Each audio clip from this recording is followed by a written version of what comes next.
In the small football-crazed town of Millfield, Ohio, 17-year-old Jordan Carter was known as the kid who'd rather nap than run laps. His high school, Millfield High, lived and breathed football, but Jordan spent most of his time in the bleachers, doodling plays in a notebook or crushing opponents in strategy games on his phone. He was sharp, nobody denied that, but lazy as a summer afternoon. His single mom, Lisa, worked double shifts at the local factory to keep their modest house running, and she often sighed, "Jordan, if you put half the brain you use on those games into real life, we'd be set." One fall, the factory downsized, and Lisa lost her job. Bills piled up, and Jordan overheard her crying about losing the house. The only way out was a scholarship to cover college, where Jordan could build a future for them both. The state football championship was coming up in Columbus, offering a full-ride scholarship to the MVP. Jordan, who'd barely touched a football, signed up thinking, "I'm not strong, but I'm not dumb either."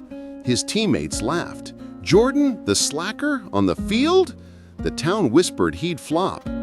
The championship was a two-day event, with the final round being a brutal obstacle course combining speed, strength, and strategy. Jordan barely scraped through the early games, using quick thinking to dodge tackles rather than outrun anyone. His coach, Mr. Grayson, grumbled, "You've got a head for this, kid, but you gotta move." By the finals, Jordan faced off against beefy players from across Ohio, each one looking like they lifted tractors for fun. The obstacle course was a beast, a 500-meter sprint, a rope climb over a 10-foot wall, a muddy crawl under barbed wire, and a final dash carrying a 50-pound sack to the finish line. As the whistle blew, the others charged ahead, sprinting like their lives depended on it. Jordan lagged behind, jogging slowly, his eyes scanning the field.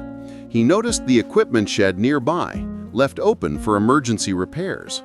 While others climbed the rope wall, burning energy, Jordan slipped into the shed. He found a coil of rope, some old pulleys, and a rusty cart. His gamer brain kicked in. This isn't about muscle, it's about outsmarting the map. Instead of climbing the wall, Jordan tied the rope to a pulley, hooked it over a tree branch, and hauled himself up with half the effort. He hit the mud crawl next, but instead of slithering through, he laid the cart's wooden slats over the mud, creating a low bridge to scoot across. By the time he reached the sack carry, the front runners were gassed, dragging their sacks like boulders. Jordan, still fresh, tied his sack to the cart, rigged a pulley system with the rope, and rolled it to the finish line, crossing just as the crowd erupted. The scoreboard showed Jordan in first, beating the second-place jock by 10 seconds. The scholarship was his. Lisa ran to him, tears in her eyes, whispering, "You did it, baby!" The town, once skeptical, chanted his name. Jordan grinned, thinking, "Guess being lazy just means I work smart." Moral: smarts beat sweat when motivated by loved ones. Turn laziness into clever plays.